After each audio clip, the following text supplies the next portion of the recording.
다음 시즌 손흥민이 두 번째 골든부트를 받을 수도 있을 것이다. 풋볼 런던의 토트넘 1티어 기자 알레스테오 골드가 팟캐스트에 출연해서 직접 한 말입니다. 2021-2022 시즌은 정말 뜨거웠던 해였죠. 2021년에는 큰 기대할 게 없었던 상황이었습니다. 리그 7골을 기록했으니까요. 산투 감독이 이끌다가 4개월 만에 경질을 되고 수비 축구 전문 콘테 감독이 왔었습니다. 하지만 2022년 손흥민은 남은 경기에서 15골을 몰아쳤고 특히 마지막 38라운드에서 동료들까지 적극적으로 도우면서 멀티골을 넣고 득점왕을 차지할 수 있었습니다. 손흥민의 대활약은 불가능해 보였던 토트넘 4위 챔피언스리그 진출까지 이끌게 되었습니다. 손흥민이 활약하면 토트넘은 추락하지 않습니다. 다가올 시즌, 그래서 손흥민의 활약이 중요할 수밖에 없는데 비공식 프리시즌 경기에서 전반에만 멀티골을 넣었고 골드 기자는 그 경기를 직접 보진 않았지만 내가 들은 이야기 중 하나는 손흥민이 프리시즌에 놀라울 정도의 모습을 보여주고 있다는 것이다.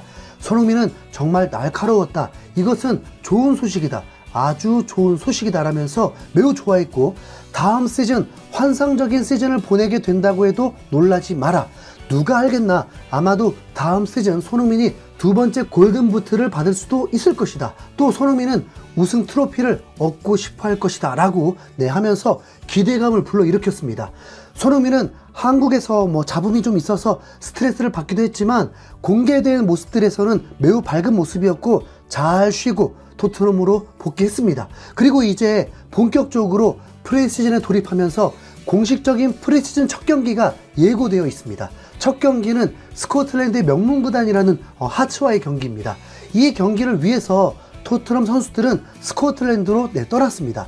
하츠는 지난 시즌에 3위를 차지했던 구단이고 하츠 홈구장에서 토트넘 창단 150주년을 기념하는 경기를 개최하게 됩니다. 구장은 2만석 정도로 대형 구장은 아닙니다. 하츠는 유로파리그 출전권도 따놓아서 유로파리그에서도 혹 맞붙을 수도 있는 팀입니다. 그냥 무시할 수는 없는 팀이라는 거죠. 최근 맨유는 노르웨이 원정에서 0대1로 패배하기도 했거든요. 기량보다 더 심각했던 건 선수들의 몸 상태가 노르웨이 클럽팀보다 훨씬 좋지 않았고 그건 시즌을 제대로 준비하고 있지 않고 있는 정신 상태라는 게 드러난 거죠.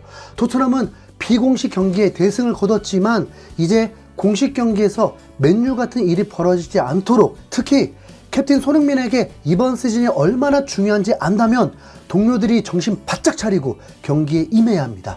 손흥민은 이번 시즌 결과에 따라서 팀을 떠날 수도 있는 기회가 생깁니다. 손흥민은 다가올 시즌을 치를 때까지 32살인데 1년 연장 옵션이 발동될 확률이 더 강해지면서 토트넘 시즌 결과에 따라서 이적할 수 있게 됩니다.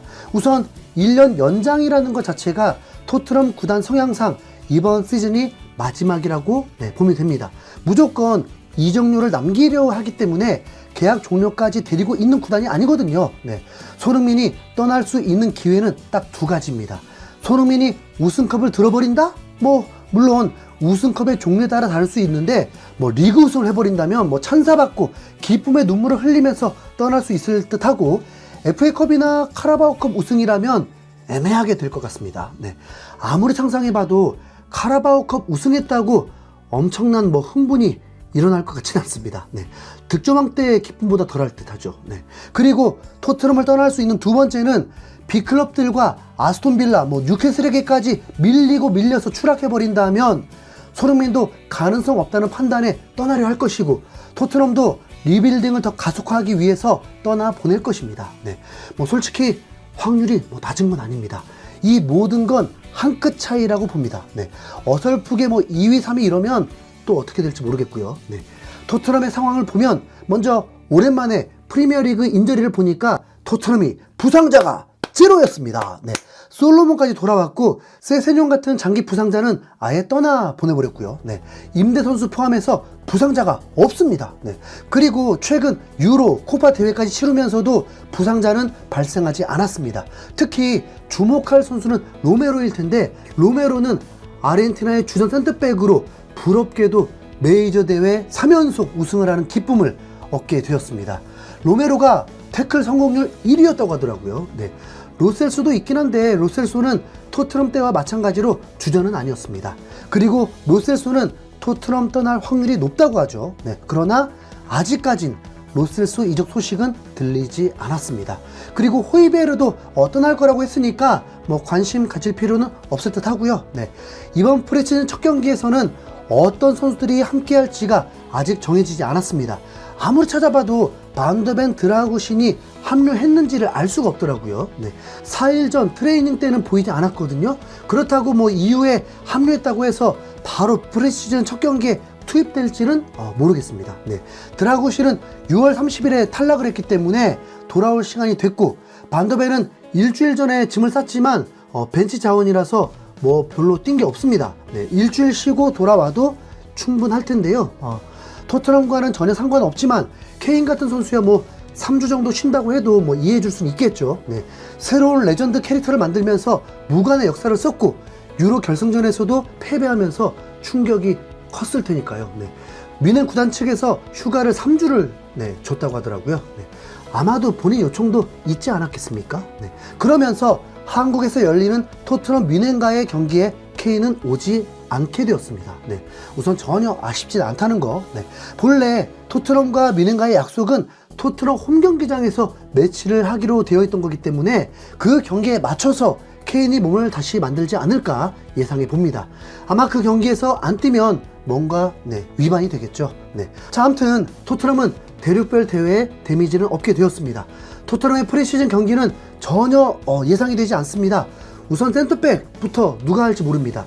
예상으로는 애슐리 필립스가 출전을 할 것으로 보입니다. 192cm의 19살 선수인데 다이어보다는 낫지 않겠냐 하면서 지난 시즌에도 반짝 출전을 기대해 봤지만 거의 뭐 훈련에만 참석했었죠. 그리고 반더벤과 드라구신 중에 한 선수는 출전하지 않을까요? 네, 그리고 풀백도 전혀 알 수가 없습니다.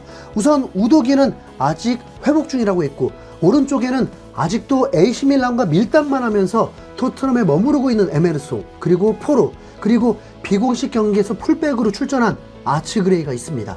왼쪽에 레길론이 출전하면 대반전이겠죠? 네, 미드필더는 자원이 많아서 전반 후반 나눠질 것 같은데요. 지난 시즌 기억하실지 모르지만 거의 뭐 A팀, B팀으로 나뉘어서 출전을 했었습니다. 그렇기 때문에 아마도 비공식 경기에서도 전반전에 5대0, 후반전에 2대2가 됐겠죠? 네, 메디슨, 비수마, 그리고 나머지 한 자리에 사르, 스킵, 베리발 중 한 선수가 출전할 듯한데, 스킵은 뭐 프리시즌 에이스고 베리발이 형들하고 경기하는 모습도 어떨지 관전 포인트죠. 네, 그리고 공격수는 손흥민, 존슨, 솔로몬, 베르너, 히샬리송, 클루셉스키 모두 출전 가능합니다.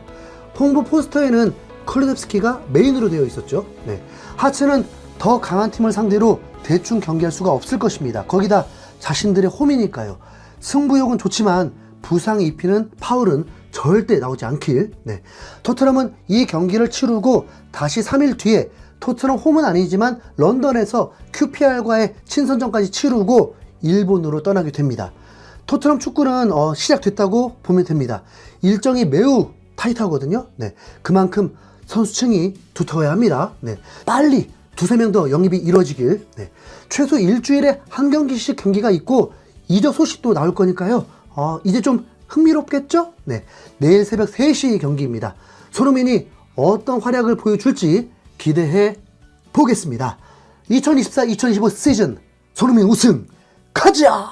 이상 김수영고래였습니다. 감사합니다.